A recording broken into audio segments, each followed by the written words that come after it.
ನಮಸ್ಕಾರ. ಈ ಸರ್ಪದೋಷ, ಕಾಳ ಸರ್ಪದೋಷ, ನಾಗದೋಷ ಅನ್ನೋದು ಕೆಲವು ಕುಟುಂಬಗಳನ್ನು ತುಂಬ ರೋಧಿಸ್ತಾ ಇರುತ್ತೆ.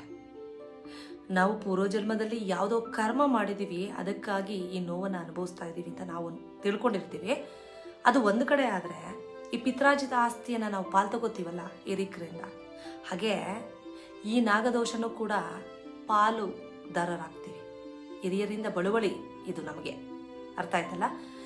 ಅದಕ್ಕಾಗಿ ನಾವು ಎಚ್ಚೆತ್ಕೊಂಡು ಈ ದೋಷದ ಪ್ರಮಾಣವನ್ನು ಕಡಿಮೆ ಮಾಡಿದ್ರೆ ನಮ್ಮ ಮಕ್ಕಳು ಮೊಮ್ಮಕ್ಕಳು ಅವ್ರಿಗೆ ಸ್ವಲ್ಪ ದಾರಿದೀಪ ಆಗುತ್ತೆ. ಕಾಲಕ್ರಮೇಣ ಇದು ಹೊರಟು ಹೋಗುತ್ತೆ. ಸಂಪೂರ್ಣವಾಗಿ ಗುಣಮುಖ ಆಗುತ್ತೋ ಇಲ್ವೋ ಗೊತ್ತಿಲ್ಲ, ಆದರೆ ಪ್ರಮಾಣವನ್ನು ಕಡಿಮೆ ಮಾಡ್ಕೋಬೋದು. ಸರಿ, ಈ ನಾಗದೋಷ ಇದ್ರೆ ಏನಾಗುತ್ತೆ? ಚರ್ಮ ರೋಗಗಳು ಬರುತ್ತೆ, ಕಾಯಿಲೆಗಳಿಗೆ ಈಡಾಗ್ತಿರ್ತೀವಿ, ವ್ಯವಹಾರ ವ್ಯಾಪಾರಾದಿಗಳು ಕುಂಠಿತ ಆಗುತ್ತವೆ. ಸಾಮಾನ್ಯವಾಗಿ ಈ ರಿಯಲ್ ಎಸ್ಟೇಟು ಭೂಮಿಗೆ ಸಂಬಂಧಪಟ್ಟಂತಹ ವ್ಯವಹಾರಗಳು ಕೈಗೆ ಬಂದು ತುತ್ತು ಬಾಯಿಗೆ ಬರೋದಿಲ್ಲ. ತುಂಬ ಕಷ್ಟವನ್ನು ಅನುಭವಿಸ್ತಾ ಇರ್ತಾರೆ. ಮನೆಯಲ್ಲಿ ಶುಭ ಕಾರ್ಯಗಳು ನಡೆಯೋದೇ ಇಲ್ಲ ಅಂತಲ್ಲ, ಕಡಿಮೆ ಆಗ್ಬಿಡುತ್ತವೆ ಮತ್ತು ವಿವಾಹ ವಿಳಂಬ ಆಗ್ಬಿಡುತ್ತೆ. ಈ ರೀತಿಯ ಕೆಲವು ತಾಪತ್ರಯಗಳು ನಾಗದೋಷದಿಂದ ನಮಗೆ ಬರುತ್ತವೆ. ಇದಕ್ಕೆ ಪರಿಹಾರ ಏನು? ಇದಕ್ಕೆ ಅಲ್ಟಿಮೇಟ್ ದೇವರು ಅಂದರೆ ಶಿವ. ನಾವು ಮಸ್ಟ್ ಅಂಡ್ ಶುಡ್ ಶಿವನ ದೇವಾಲಯಗಳಿಗೆ ಭೇಟಿಯನ್ನು ಕೊಡಬೇಕಾಗುತ್ತೆ. ಸಾಧ್ಯವಾದಷ್ಟು ಹೆಚ್ಚು ಶಿವನ ಪೂಜೆಯನ್ನು ಮಾಡಬೇಕಾಗುತ್ತೆ. ಅದರ ಜೊತೆಗೆ ಈ ನವನಾಗ ದೇವಾಲಯಗಳು ಏನಿರ್ತವೆ, ಷಣ್ಮುಖ ಅಂದರೆ ಕುಕ್ಕೆ ಸುಬ್ರಹ್ಮಣ್ಯ ಸ್ವಾಮಿ, ಕಾಳಹಸ್ತಿ, ಈ ರೀತಿಯ ದೇವಾಲಯಗಳಿಗೆ ನಾವು ಭೇಟಿಯನ್ನು ಕೊಡಬೇಕಾಗುತ್ತೆ. ಕೆಲವು ಸರ್ಪ ಸಂಸ್ಕಾರ ಅಂತ ಹೇಳ್ಬಿಟ್ಟು ಕೆಲವು ಜ್ಯೋತಿಷಿಗಳು ಹೇಳ್ತಾರೆ ಈ ರೀತಿ ಎಲ್ಲ ಮಾಡ್ಕೊಳ್ಳಿ ಅಂತ. ಆ ರೀತಿ ಕೂಡ ನೀವು ಅವರನ್ನು ಕಾಂಟ್ಯಾಕ್ಟ್ ಮಾಡಿ ಮಾಡ್ಕೊಳ್ಳಿ. ಆದರೆ ಸರಳ ಪರಿಹಾರ ಮಾರ್ಗಗಳನ್ನು ಇನ್ಸನ್ನು ಮಾತ್ರ ನಾನು ಕೊಡಬಲ್ಲೆ, ನಾನು ಜ್ಯೋತಿಷಿ ಅಲ್ಲ. ಅರ್ಥ ಆಯ್ತಲ್ಲ? ಹಾಗಾಗಿ ನೀವು ಶಿವನನ್ನು ಆರಾಧಿಸಿ ಶಿವನ ದೇವಾಲಯಗಳಿಗೆ ಭೇಟಿಯನ್ನು ಕೊಡಿ. ನವನಾಗ ಟೆಂಪಲ್ ಏನಿರುತ್ತೆ ಅವುಗಳಿಗೆ ಹೆಚ್ಚಿನ ಭೇಟಿಯನ್ನು ಕೊಡಿ.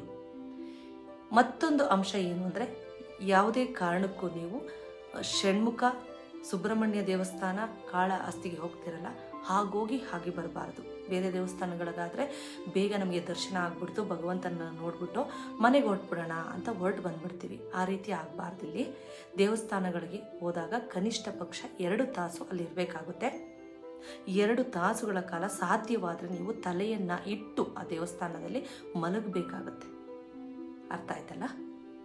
ಅದ್ರ ಜೊತೆಗೆ ನವನಾಗ ಸ್ತೋತ್ರ ಅಂತ ಇರುತ್ತೆ, ಅದನ್ನು ನೀವು ಮನೆಯಲ್ಲಿ ಪ್ರತಿನಿತ್ಯ ಪಠಣೆ ಮಾಡ್ಕೊಳ್ಳಿ.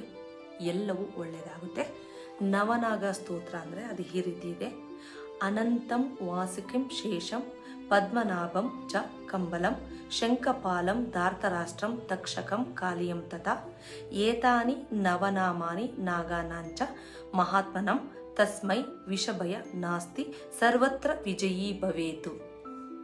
ಇದನ್ನು ನೀವು ಪಠಣೆ ಮಾಡಿಕೊಳ್ಳಿ.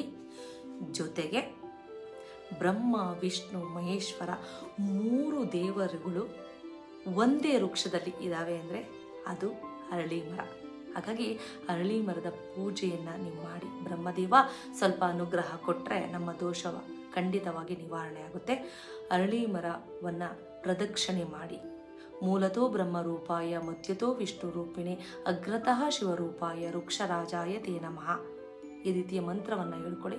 ಅರಳಿ ಮರವನ್ನು ಹೆಚ್ಚು ಮುಟ್ಟೋದಕ್ಕೆ ಹೋಗಬೇಡಿ. ಅರಳಿ ಮರದ ಪ್ರದಕ್ಷಿಣೆಯನ್ನು ಮಾಡ್ಕೊಳ್ಳಿ. ಶಿವನನ್ನು ಆರಾಧಿಸಿ ನವನಾಗ ದೇವಾಲಯಗಳಿಗೆ ಭೇಟಿಯನ್ನು ಕೊಡಿ. 2 ತಾಸು ಮಲಗಿ ಬನ್ನಿ. ಸ್ತೋತ್ರವನ್ನು ಪಠಣೆ ಮಾಡಿಕೊಳ್ಳಿ. ಆದಷ್ಟು ಕಡಿಮೆ ಆಗುತ್ತೆ. ಒಳ್ಳೆಯದಾಗಲಿ ನಿಮಗೆ. ಸಬ್ಸ್ಕ್ರೈಬ್ ಮಾಡಿಕೊಳ್ಳೋದನ್ನ ಮರಿಬೇಡಿ. ನಮಸ್ಕಾರ.